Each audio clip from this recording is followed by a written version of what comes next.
لا حول ولا قوة إلا بالله العلي العظيم. أعوذ بالله من الشيطان الرجيم. بسم الله الرحمن الرحيم. رب اشرح لي صدري ويسر لي أمري واحلل عقدة من لساني يفقهوا قولي. اللهم صل على محمد وآل محمد وعجل فرجهم. أعوذ بالله من الشيطان الرجيم. بسم الله الرحمن الرحيم. الحمد لله رب العالمين الرحمن الرحيم مالك يوم الدين إياك نعبد وإياك نستعين اهدنا الصراط المستقيم صراط الذين أنعمت عليهم غير المغضوب عليهم ولا الضالين. صدق الله العلي العظيم. آج ہم سورہ کافرون کے بارے میں پڑھیں گے، تو اس کی تلاوت کریں گے، اس کا ترجمہ دیکھیں گے، اس کے بعد ہم لوگ اس کی تفسیر اور یہ سورہ کیوں نازل ہوا، کہاں نازل ہوا، اس کی وجہ بھی ہم لوگ جانیں گے. تو ہم لوگ درس کا آغاز کرتے ہیں. سب سے پہلے اس کی تلاوت کرتے ہیں. اعوذ باللہ من الشیطان الرجیم. بسم اللہ الرحمن الرحیم. قل يا أيها الكافرون لا أعبد ما تعبدون ولا أنتم عابدون ما أعبد ولا أنا عابد ما عبدتم ولا أنتم عابدون ما أعبد لكم دينكم ولي دين. صدق اللہ العلی العظیم. یہ سورہ کافرون جو ہے، اس کے اندر بار بار ایک چیز کی تکرار ہوئی ہے، اور وہ تکرار یہ ہے لا اعبد ما تعبدون عابدون ما عبد ولا انا عابد ما عبدتم. اس کے بعد ولا انتم عابدون ما اعبد، یعنی سب اسی سے متعلق ہے، یعنی کہ عبادت سے. تو اس کا ترجمہ ہم لوگ دیکھتے ہیں.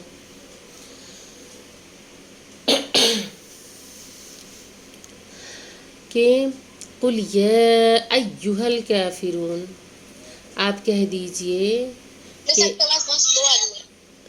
جی آپ کی آواز بہت سلو آ رہی ہے. اور باقی خاران کو صحیح آ رہی میری آواز؟ ٹھیک ہے. تو جس کو سلو آ رہی ہے وہ جی صحیح آ رہی ہے آواز. ٹھیک ہے. جس کو سلو آ رہی ہے وہ لیو کر کے میٹنگ دوبارہ جوائن کر لے، کیونکہ ہو سکتا ہے وہاں نیٹ ورک پرابلم ہو. ٹھیک ہے.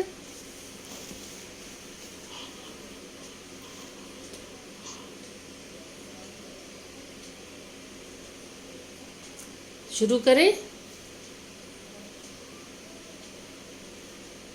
جی ٹھیک ہے. تو اس کا ترجمہ ہے کہ آپ کہہ دیجئے کہ اے کافروں، میں اپنے خداؤں کی عبادت، میں ان خداؤں کی عبادت نہیں کر سکتا جن کی تم پوجا کرتے ہو. مائک بند کیجئے. انما بانو خار انما مائک بند کیجئے اپنا. آپ لوگ اس بات کا خیال کیا کیجئے، کیونکہ بار بار درس کو روک کے بیچ میں ٹوکنا اچھا نہیں لگتا ہے.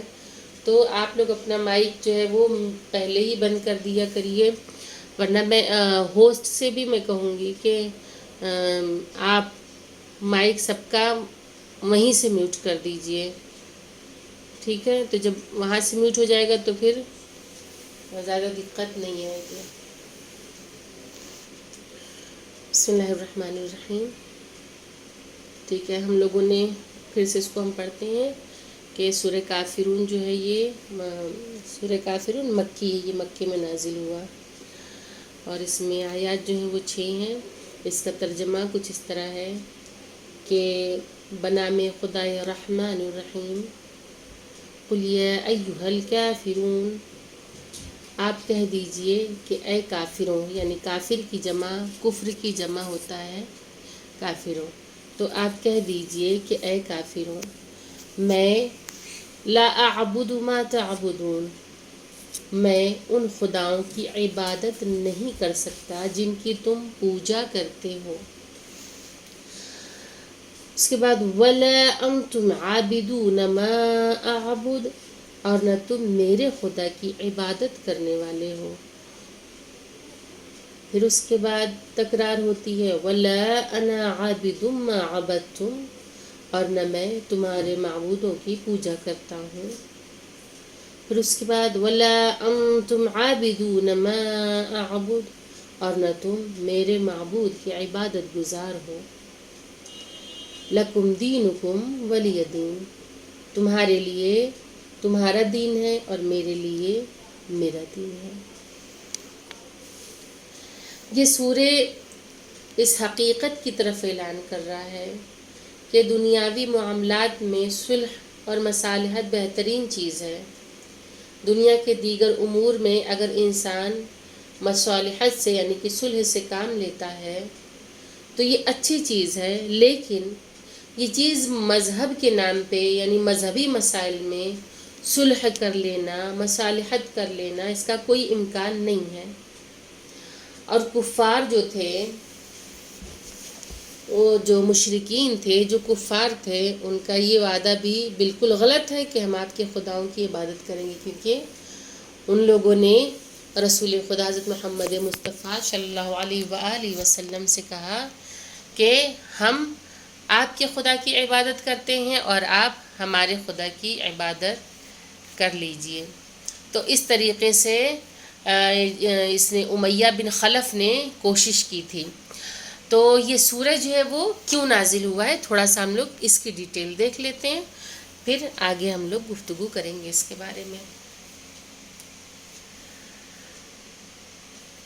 بسم اللہ الرحمن الرحیم، کہ جیسے ہم لوگوں نے اس کا ترجمہ دیکھا تھا، قُلْ يَا أَيُّهَا الْكَافِرُونَ لَا أَعْبُدُ مَا تَعْبُدُونَ وَلَا أَنْتُمْ عَابِدُونَ مَا أَعْبُدُ وَلَا أَنَا عَابِدٌ مَا عَبَدْتُمْ وَلَا أَنْتُمْ عَابِدُونَ مَا أَعْبُدُ لَكُمْ دِينُكُمْ وَلِيَ دِينِ۔ جب اس سورہ کو ہم پڑھتے ہیں تو ایک چیز جو ہے کہ ایک ہی بات اللہ نے یہاں پہ کیوں ریپیٹ کی ہے، تو اس کی ایک وجہ ہے۔ اس کی وجہ یہ ہے کہ اس کی شان نزول میں امالی شیخ طائفہ میں روایت ہے کہ یہ سورہ جو ہے وہ مشرکین کے ایک گروہ کے بارے میں نازل ہوا ہے۔ ولید بن مغیرہ یہ جو تھے یہ مشرکین ہیں۔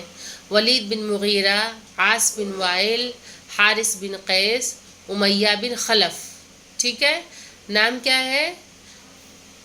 کون مشرکین تھے، کون سی گروہ کے لوگ تھے؟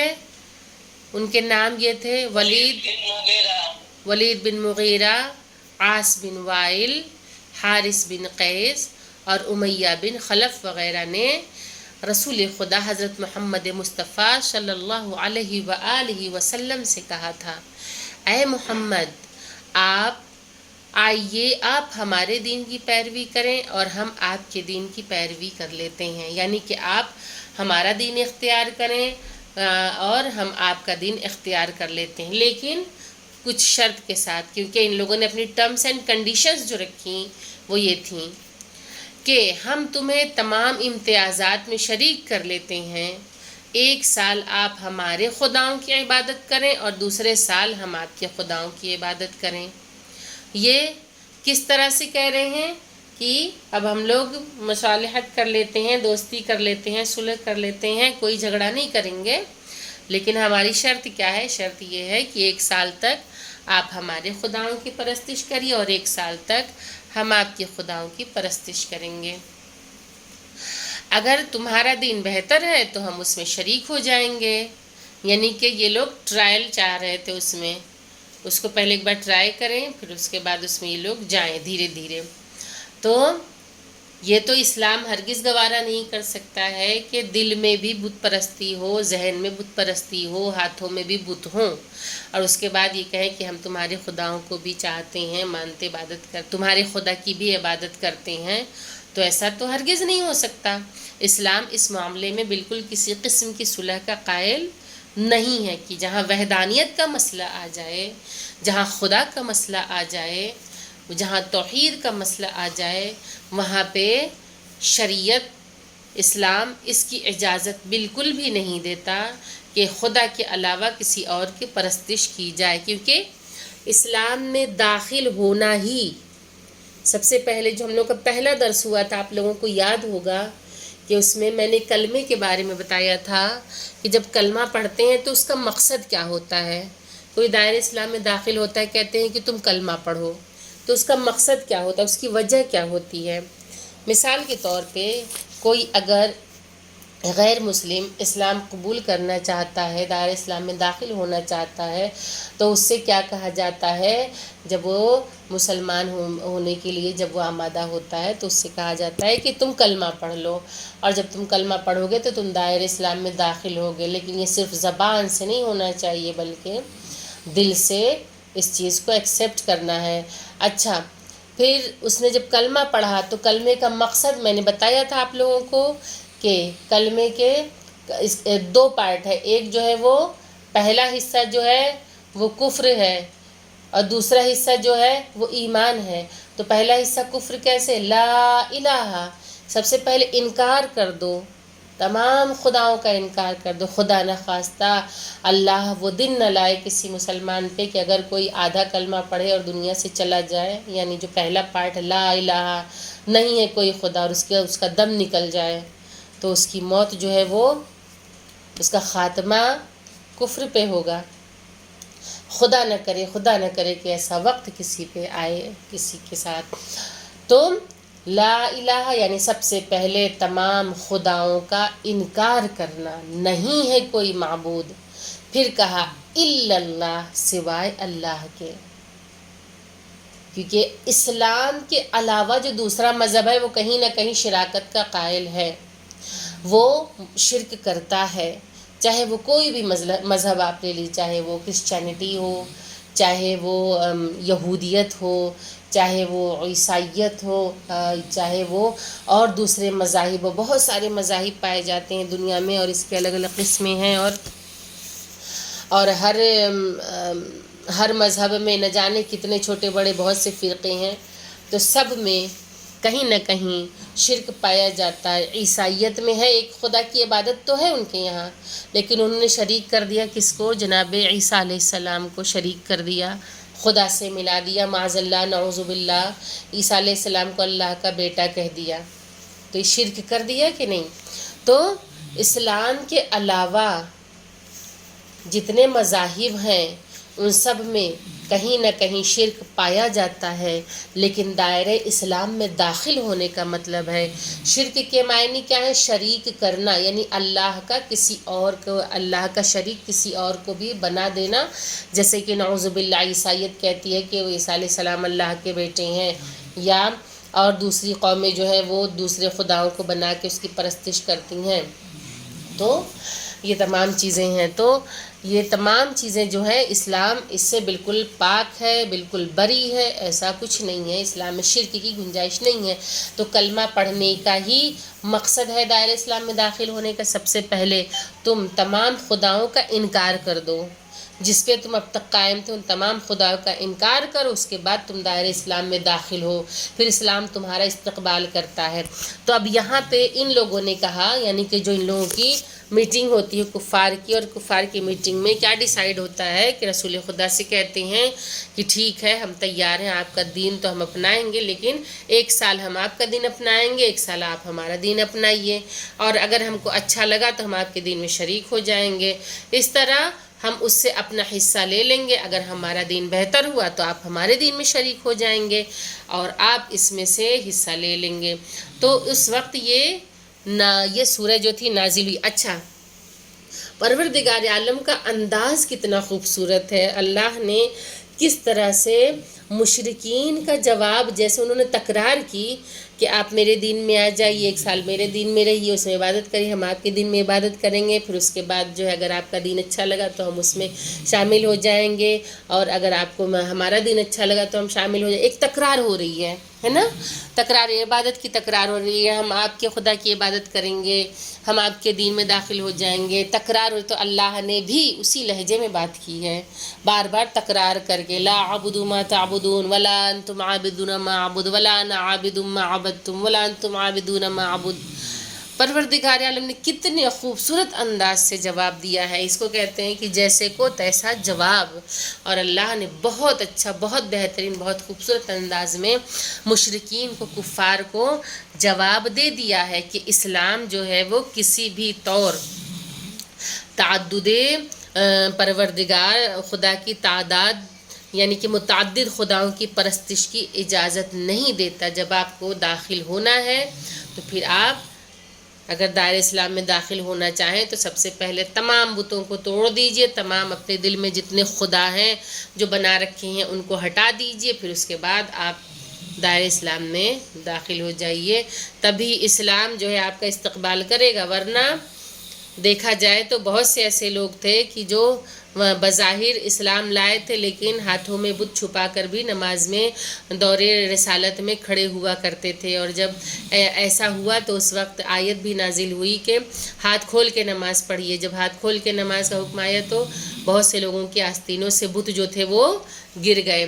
تو ایسا نہیں ہونا چاہیے، اسلام یہ نہیں، اس کی اجازت نہیں دیتا کہ آستین میں آپ بت چھپائے رہیے اور کہیے کہ ہم آپ کے خدا کی عبادت کرتے ہیں، ہم اللہ کی عبادت کرتے ہیں، ایسا ہرگز نہیں ہے۔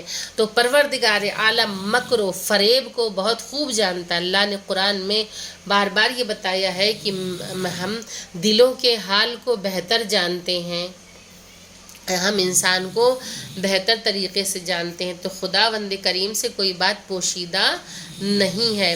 تو پروردگار عالم نے اسی انداز میں جب جواب دیا ہے تو آپ نے کفار کی یعنی کہ حضرت محمد مصطفیٰ صلی اللہ علیہ وآلہ وسلم کفار کی بھری ہوئی مجلس میں پہنچ کر انہیں یہ آیات سنا دیں، جسے سنتے ہی کفار غصے سے تلملا اٹھے۔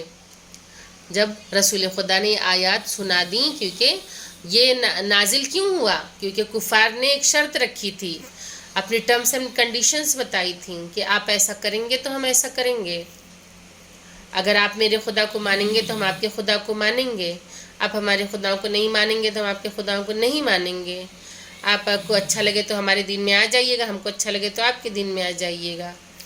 تو جب یہ سورہ نازل ہوئی ہے، اللہ نے بتا دیا، قُلْ يَا أَيُّهَا الْكَافِرُونَ، جا کر کہہ دو، کس سے کہہ دو؟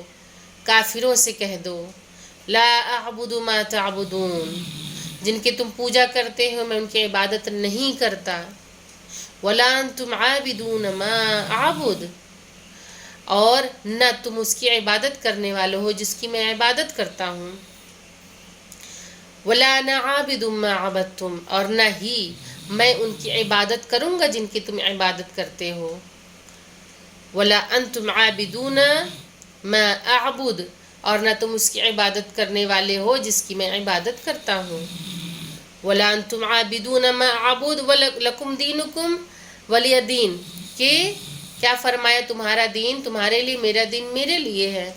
تو کس طریقے سے اس کی شان نزول یہی ہے۔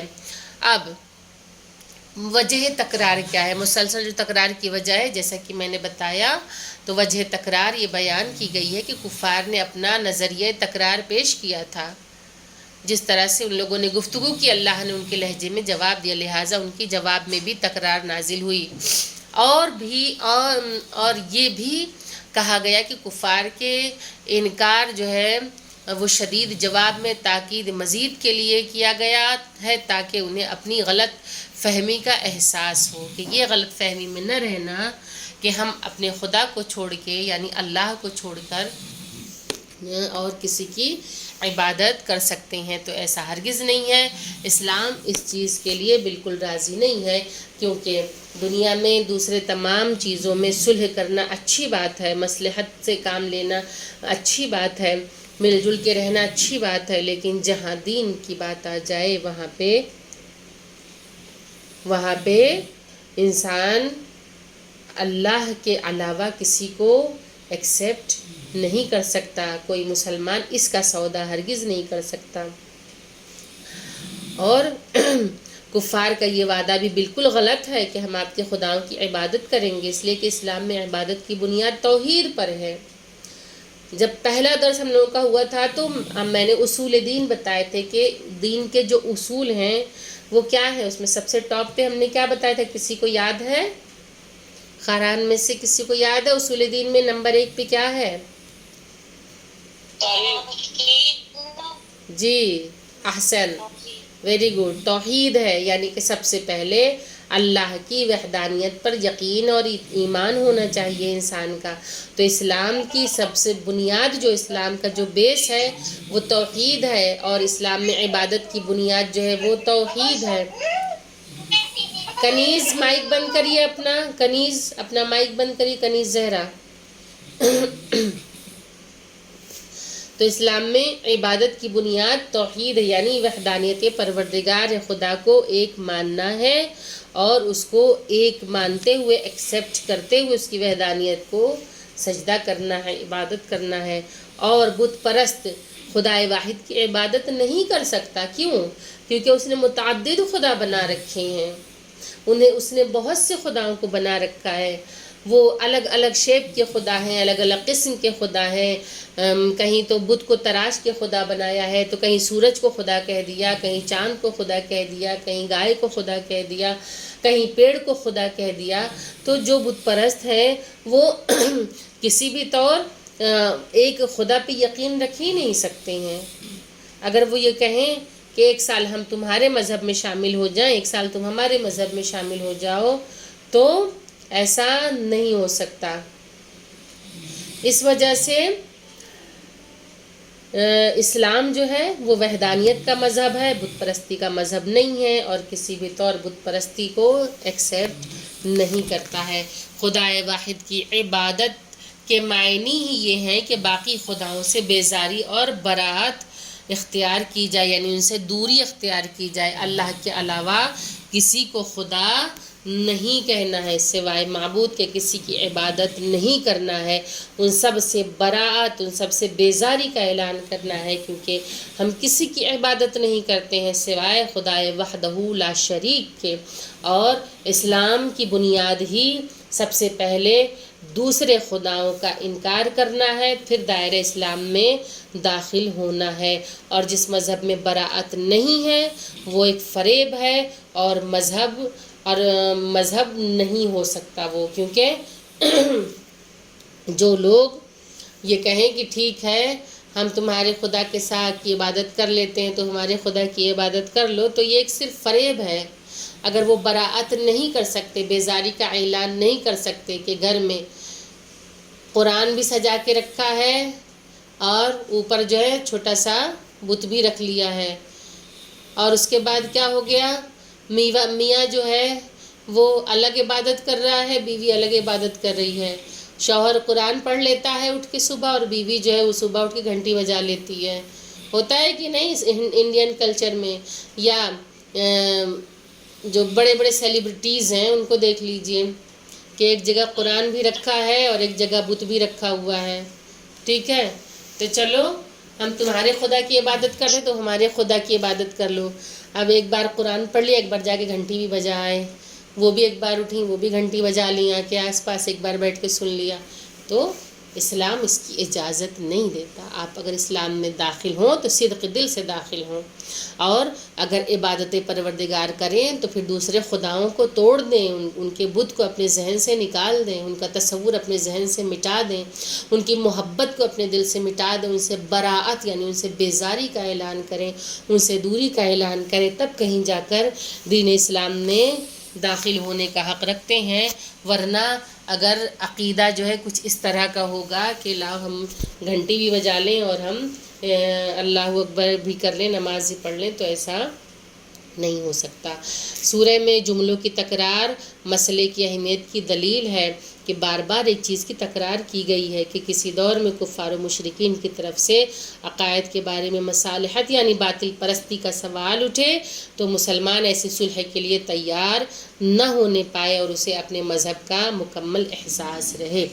تو شریعت اسلام ایک بہت ہی بہترین مذہب ہے اور اس میں ہر ایک کے ساتھ حسن اخلاق سے پیش آنے کی بات کی گئی ہے، ہر ایک کے ساتھ اچھا برتاؤ کرنے کی بات کی گئی ہے، ہر ایک کی مدد کرنے کی بات کی گئی ہے، انسانیت کی بات کی گئی ہے اس میں، چاہے وہ کسی بھی مذہب سے تعلق رکھتا ہو، چاہے وہ کسی بھی فرقے سے تعلق رکھتا ہو، لیکن انسانیت کی بات کی جاتی ہے کہ اگر تم کسی کی مدد کرو تو یہ مت دیکھو کہ اس کا مذہب کیا ہے، یہ دیکھو کہ وہ انسان ہے، اور اگر وہ بھوکا ہے تو اسے کھانا دو کیونکہ وہ انسان ہے، اللہ نے اسے بنایا ہے۔ ٹھیک ہے، تو اسلام ایک سافٹ کارنر والا مذہب ہے، ایک نرم اور ملائم مذہب ہے، لیکن سب کچھ ہوتے ہوئے بھی اللہ کے معاملے میں یعنی ایک خدا کے معاملے میں کسی بھی قسم کی یہ شریعت کا ایک پرسنل میٹر ہے، یہ ہمارا دین، یہ ہمارا مذہب، اس کی بنیادی وحدانیت ہے، لہٰذا ہم اس سے سمجھوتا نہیں کر سکتے ہیں، لیکن ہم خلق عظیم پیش کرتے ہیں کیونکہ پروردگار عالم نے ہمارے نبی کو بشیر و نذیر بنا کر بھیجا اور اخلاق کریمانہ کا ایک ایسا مجسمہ بنا کر بھیجا، نمونہ عمل بنا کر بھیجا کہ اسلام جو ہے وہ انسانیت کا درس دیتا ہے، اسلام جو ہے ایک اچھے اخلاق کا درس دیتا ہے، اسلام انسانیت کی بات کرتا ہے کہ اگر کہ جیسے مثال کے طور پہ ایک میں عام سی مثال دوں کہ اگر نماز کا وقت ہو رہا ہے، ہم نماز پڑھنے جا رہے ہیں اور اگر کہیں ہمارا کوئی ہندو دوست یا ہندو عورت اگر کسی مصیبت میں ہے یعنی غیر مذہب سے تعلق، چاہے وہ ہندو چاہے کسی مذہب سے تعلق رکھ رہا ہو، اگر اس کی جان خطرے میں ہے، وہ اگر ڈوب رہا ہے، وہ اگر مر رہا ہے تو آپ کچھ دیر رک جائیے، نماز آپ بعد میں پڑھ لی، لیکن پہلے اولیت دی گئی ہے کہ جان بچاؤ انسانیت کے ناطے۔ تو اسلام انسانیت کی بات کرتا ہے، اسلام اخلاق کی بات کرتا ہے، لیکن اس معاملے میں مصالحت نہیں ہے کہ ہم بتوں کو بھی مان لیں اور اللہ کی عبادت بھی کر لیں۔ تو یہ سورہ جو ہے یہ اسی طریقے سے بات کو واضح کر رہا ہے کہ کسی طور بھی خدا کے معاملے میں سمجھوتا نہیں کر سکتے، شرک نہیں کر سکتے۔ وآخر الدعوانا ان الحمد للہ رب العالمین اللہم صلی علی محمد وآل محمد وعجل فرجہم۔ جی خواہران کوئی سوال؟ جی میڈم، جی بولیں۔ آپ نے جو بتایا تھا نام ولید بن مغیرہ، اس کے بعد کون سا نام بتایا تھا؟ ولید بن مغیرہ، اس کے بعد ہم ایک سیکنڈ بتا رہے ہیں آپ کو، آپ میں یہ جو درس ہے یہ اپلوڈ ہوگا یوٹیوب پہ نا، تو آپ پورا ڈیٹیل جو ہے وہ ایک بار سن لیجئے گا آپ اس کی، ٹھیک ہے؟ اور نام میں ایک بار دوہرا دیتی ہوں کہ ولید بن مغیرہ، عاص بن وائل، حارث بن قیس اور امیہ بن خلف، یہ جو 4 لوگ تھے مین، ان لوگوں نے آفر دی تھی، ٹھیک ہے؟ ان لوگوں نے رسول خدا کو آفر کی تھی کہ آپ ہمارے دین میں آ جائیے، 1 سال ہم آپ کے دین میں آ جائیں، اوکے؟ اور کسی کو کوئی سوال پوچھنا ہے؟ باقی جس کو نہ سمجھ میں آیا ہو، اس وقت آواز صاف نہ سنائی دے، تو پھر جب درس اپلوڈ ہو جاتا ہے یوٹیوب پہ تو اسے آپ لوگ سن لیا کریے، ٹھیک ہے؟ اب اس کے بعد خواہر ضیاء جو ہیں وہ آپ لوگوں کا کلاس لیں گے انشاءاللہ، تو کلاس کو ختم کریں یا کچھ اور پوچھنا ہے؟ ٹھیک ہے، ٹھیک ہے، خدا حافظ، خدا حافظ، التماس دعا، خدا حافظ۔